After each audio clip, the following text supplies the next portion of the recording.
So, magandang hapon o magandang tanghali sa ating mga kamanok. Siguro magtaka kayo, palagi ako nakapag-upload sa aking manukan. So, ito na akin, kukontento na lang para ito. So, sa ngayong hapon na ito, mag-harvest na po ako ng aking mga itlog. So, sana magustuhan nyo ang lagi kong ina-upload sa aking mga manukan.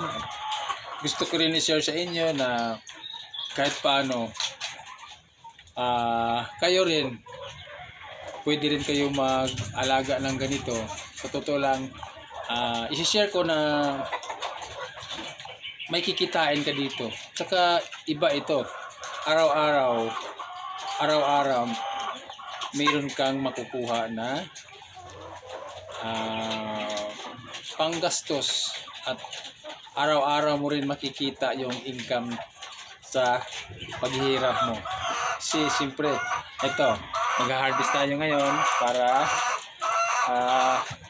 mapirahan natin. So sa ngayon, konti lang ito. Hindi naman palaging kinukulang yung mga itlog sa aking manok kasi maraming nag-order. Pero sige lang. So gusto ko lang i-share sa inyo. Sige. Sana itangkilik nyo ang palaging pagpupus ko sa aking mga manukan at magbibigay ako sa inyo ng konting kasiyahan. Sige po, harvest na ako mamaya.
So dito sa nakapag-harvest ako ng higit 50.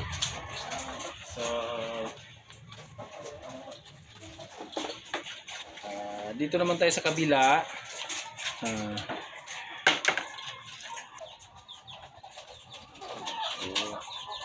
Dito naman tayo sa kabila.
So ito, nakapag-harvest ako ng mahigit 90 pieces egg sa 100 mahigit ding alaga kong manok. So ito sila ngayon, ito siya.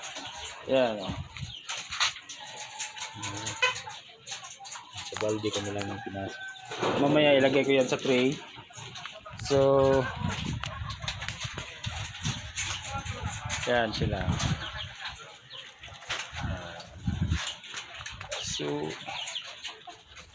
kahit sa ganyan lang mga kamanok, malaking tulong na rin yan sa ating mga mahirap. Kasi kahit paano mayroon tayong